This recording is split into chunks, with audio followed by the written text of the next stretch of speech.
आज हम बात करते हैं वर्गो साइन की हर एक हाउस के अंदर कैसे काम करता है, स्पेशली इस एट्रीब्यूट को लेके कि अगर वो हाउस आपका अच्छे रिजल्ट्स नहीं दे रहा है अपने एट्रीब्यूट्स को लेकर, तो आपको उस हाउस से रिलेटेड प्रोफेशनल हेल्प हायर करनी चाहिए, मतलब पेड सर्विस लेनी चाहिए किसी ना किसी की, अगर वर्गो साइन वहाँ आ रहा है।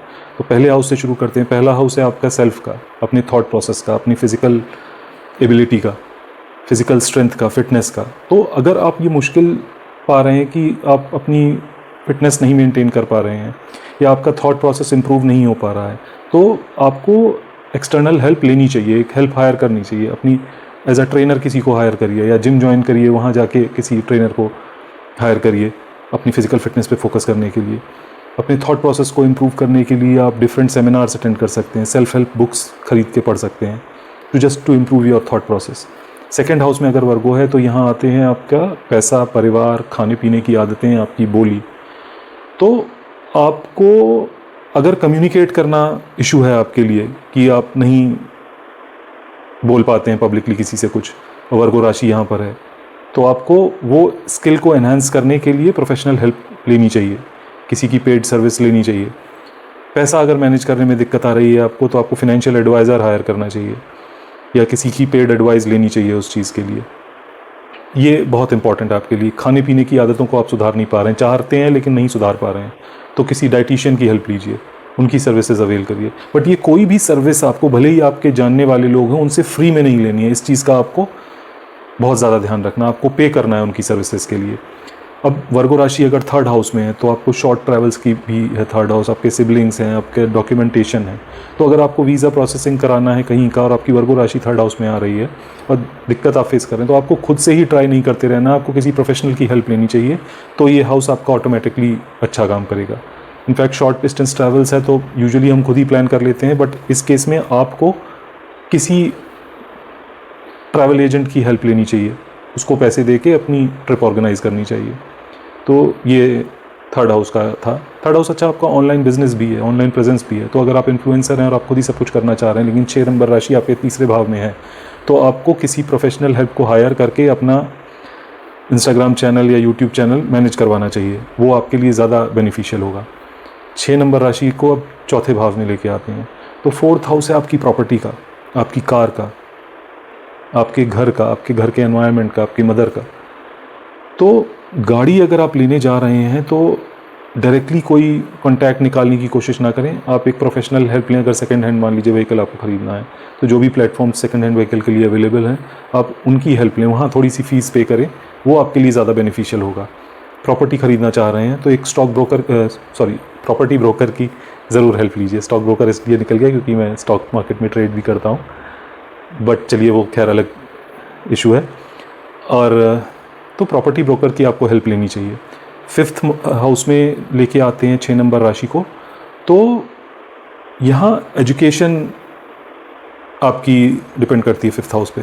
तो आपको अगर पढ़ाई में दिक्कतें आ रही हैं, नहीं आ रही हैं तो कोई बात नहीं, अच्छी बात है, लेकिन अगर आ रही हैं तो आपको ट्यूशन क्लासेस लेनी चाहिए किसी को पे करके। ये नहीं कि कोई भैया या दीदी हैं जान पहचान वाले हो तो उनसे फ्री में पढ़े जा रहे हैं, ऐसा नहीं करना है। आपको प्रोफेशनल हेल्प लेनी है। और अगर आप दीदी भैया से भी पढ़ना चाहते हैं तो उनको पैसे दीजिए, कुछ फ्री में नहीं पढ़ना है उनसे भी। वो मना भी करें तो भी आपको अपनी ओर से देना चाहिए उनको, तभी आपका फिफ्थ हाउस इंप्रूव होगा। इंडोर स्पोर्ट्स का भी है, तो घर में अगर आप खेलते हैं तो इट्स बेटर कि आप एक प्रोफेशनल गाइडेंस लें, सीखें उसको ढंग से पे करके। सिक्स्थ राशि, अब चलिए सिक्स्थ हाउस में लेके आते हैं। तो सिक्स्थ हाउस है आपकी जॉब का, आपकी डेट्स का, आपके एनिमीज़ का, आपके सेवा भाव का, आपके एम्प्लॉयज़ का, सर्वेंट्स का। तो छठी नंबर राशि जब यहाँ आती है तो ऐसे में आपको, आप जो भी काम है, सर्वेंट्स आप जितने ज़्यादा से ज़्यादा रखेंगे अपने घर में, उतना आपके लिए अच्छा है, क्योंकि 6 हाउस सर्वेंट्स का भी है। और आप वो उनकी हेल्प हायर करें, उनको अच्छे से ट्रीट करें, इंपॉर्टेंट है बहुत ज़्यादा। सातवें घर में 6 नंबर राशि लेके आते हैं। सातवां नंबर आपके बिजनेस का है, आपकी मैरिज के लिए है। सातवां घर आपका पब्लिक इमेज का भी है। तो आपको अगर किसी ऐसे काम में आप हैं जहाँ आपकी पब्लिक इमेज बहुत मैटर करती है, तो अपनी पब्लिक इमेज, अपनी पीआर के लिए किसी प्रोफेशनल हेल्प को हायर करना इंपॉर्टेंट है। अपने एंड पर ही ट्राई मत करते रहिए मैनेज करने का। आपकी अगर शादी नहीं हुई है तो आस पड़ोस के अंकल आंटियों के रेफरेंस के थ्रू मत अपना अलायंस ढूंढिए, आप किसी प्रोफेशनल को पे करिए, उनकी हेल्प के थ्रू आपको अपना अलायंस ढूंढना चाहिए। Same goes with the business में के लिए कोई भी चीज़ आप करवा रहे हैं, भले ही आपकी रिश्तेदारी में, आपके जान पहचान में कोई भी लोग हों जो कुछ ऐसी चीज़ें करते हो, फॉर एग्जांपल किसी की प्रिंटिंग प्रेस होती है, नहीं कि आप अपने फ्री में विजिटिंग कार्ड्स प्रिंट करा रहे हैं उनसे, आपको उनको पैसे देने चाहिए। कुछ भी service related to your business अगर आप अवेल कर रहे हैं, उसके लिए आप बिना पैसे दिए वो सर्विस मत लीजिए, अदरवाइज़ वो आपको बहुत अच्छे रिजल्ट्स नहीं देगी। 8वें भाव में 6 नंबर राशि अगर आती है, तो 8वां भाव है सडन इवेंट्स का, आपके ससुराल वालों का, अगर आप शादीशुदा हैं, आपके पेन एंड सफरिंग का, चैरिटी का भी है।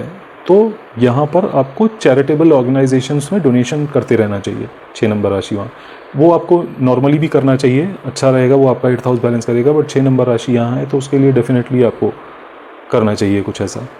बल्कि आप, क्योंकि पेन और सफरिंग का है और ये क्रॉनिक डिसीज़ का भी है, तो आप किसी ऐसे व्यक्ति को जो क्रॉनिकल डिसीज़ से सफ़र कर रहा है, उसकी मेडिकेशन में हेल्प कर सकते हैं, वहाँ डोनेशन कर सकते हैं स्पेसिफिकली, तो आपके 8th हाउस को बैलेंस करने में बहुत हेल्प होगी। 6 नंबर राशि अब अगर 9th हाउस में आती है, 9th हाउस आपकी हायर एजुकेशन का है, आपके फादर का है, आपके गुरु का है, ट्रेडिशंस का है, रिचुअल्स का है। तो किसी भी रिचुअल के लिए अगर आप किसी भी ब्राह्मण को या पंडित जी को बुला रहे हैं, या किसी भी अथॉरिटी को बुला रहे हैं जिसकी नॉलेज उन रिचुअल्स को लेके काफ़ी स्ट्रॉन्ग है, तो आप उनको खुले दिल से पे करिए। वहाँ बहुत ज़्यादा नेगोशिएशन और मोल तोल मत करिए, खुले दिल से उनकी मेहनत का जो भी बनता है, इनफैक्ट उससे ऊपर ही अगर आप कोशिश करें देने का, वो आपके लिए अच्छा होगा, आपके लक फैक्टर के लिए बहुत अच्छा होगा, क्योंकि 9th हाउस आपका लक भी है और हायर एजुकेशन भी है 9th हाउस। तो अगर आप किसी कॉलेज में जा रहे हैं, तो कोई सब्जेक्ट अगर आपको दिक्कत दे रहा है, सिर्फ दोस्तों से पढ़ते रहने से काम नहीं चलेगा। या तो आपका दोस्त बहुत अच्छा आपको पढ़ा रहा है तो कोई बात नहीं, आप उनसे पढ़ सकते हैं, बट उनको कुछ ना कुछ फ़ीस ज़रूर दीजिए, फ्री में नहीं पढ़ना चाहिए आपको, भले ही वो मांगे या ना मांगे, आपको अपनी तरफ से उनको कुछ देना चाहिए, तभी वो चीज़ आपके लिए ज़्यादा हेल्पफुल होगी और आपके काम आएगी। अब 10th हाउस में लेके आते हैं 6 नंबर राशि। 10th हाउस है आपके प्रोफेशन का, आपके पब्लिक स्टेटस का। तो यहाँ आपको क्या करना है, आपको किसी भी व्यक्ति की जॉब लगवाने में हेल्प करनी है, या आप अपनी जॉब के लिए भी सर्च कर रहे हैं, तो आप ये प्रोफेशनल प्लेटफॉर्म्स जो होते हैं वहाँ फ़ीस पे करिए, उनका प्रीमियम मेंबरशिप लीजिए, सब्सक्रिप्शन लीजिए और उनके थ्रू ट्राई करिए। सिर्फ रेफरल्स के थ्रू नहीं ट्राई करना है आपको, वो भी इम्पॉर्टेंट है। और अगर रेफरल्स के आपके इतने स्ट्रॉन्ग है कि हाँ उसके थ्रू आपको लग रहा है कि आपको जॉब मिल जाएगी, तो आपको उस व्यक्ति को जिसके रेफरेंस की वजह से आपकी जॉब लगी है, कुछ ना कुछ देना चाहिए। ये बहुत इंपॉर्टेंट है। वो नहीं मांगेंगे बिकॉज ऑब्वियसली आपके क्लोज सर्कल में थे, इसीलिए उन्होंने इतनी हेल्प करी आपको, और आप दें भी तो वो शायद मना करें, बट आपको फिर भी उनको देना चाहिए कुछ ना कुछ। चलिए अब 11वें भाव में आते हैं। 11वां भाव आपके डिज़ायर्स का है, ग्रीड का है, आपके फ्रेंड्स का है, आपके रिलेटिव्स हैं उनका है, आपके पूरे सोशल नेटवर्क का है। सोशल नेटवर्क से मतलब सिर्फ सोशल मीडिया पे नहीं, आपका इन जनरल जो सोशल नेटवर्क है, ऑफलाइन भी, वो भी इसी का पार्ट है। तो यहाँ आपको अपने दोस्तों को गिफ्ट्स देते रहिए, आपके लिए अच्छा है। ये इनकम का भी हाउस है, तो आपकी इनकम होने में जो भी फैसिलिटेट कर रहा है डायरेक्टली और इनडायरेक्टली, आपको उनको टाइम टू टाइम कुछ ना कुछ देते रहना चाहिए। ये आपका 11th हाउस अच्छा करके रखेगा अगर वर्गो साइन यहाँ पर है। चलिए अब वर्गो साइन को 12th हाउस में लेके आते हैं। 12th हाउस है मोक्ष का, मेडिटेशन का, जेल का, हॉस्पिटल का। तो आपको एक्चुअली हॉस्पिटल जाना ना पड़े, उससे बचने के लिए आपका, क्योंकि खर्चा होगा हॉस्पिटल में, तो उससे बचने के लिए आप खुद हॉस्पिटल में जा के किसी न किसी व्यक्ति का इलाज के लिए कंट्रीब्यूट करते रहें फ्रॉम टाइम टू टाइम। किसी भी सरकारी अस्पताल में आप जा सकते हैं, वहाँ बहुत सारे लोग ऐसे आते हैं जो नहीं अफोर्ड कर सकते मेडिसिन अपनी, आप उनकी फ़ीस पे कर दीजिए, उनको हेल्प कर दीजिए। या मेडिटेशन आप करने जा रहे हैं तो आप फ्री में यूट्यूब से सीखने की कोशिश मत करिए, अगर 6 नंबर राशि आपकी 12वें हाउस में है तो। आपको कोई क्लासेस ज्वाइन करनी चाहिए जहाँ आप फीस दे रहे हैं किसी मेंटर को जो आपको सिखा रहा है, सिखा रही हैं मेडिटेशन। तो ये था वर्गो राशि का हर एक हाउस में किस तरीके से आपको चीज़ें मैनेज करनी है। बताइएगा कि आप लोग ऑलरेडी ऐसा कर रहे हैं, अगर नहीं कर रहे हैं तो करना शुरू करिए और फिर कुछ महीनों बाद मेरे साथ रिजल्ट्स ज़रूर शेयर करिएगा। बाकी ऐसी और इन्फॉर्मेशन के लिए जुड़े रहिए मेरे साथ। धन्यवाद।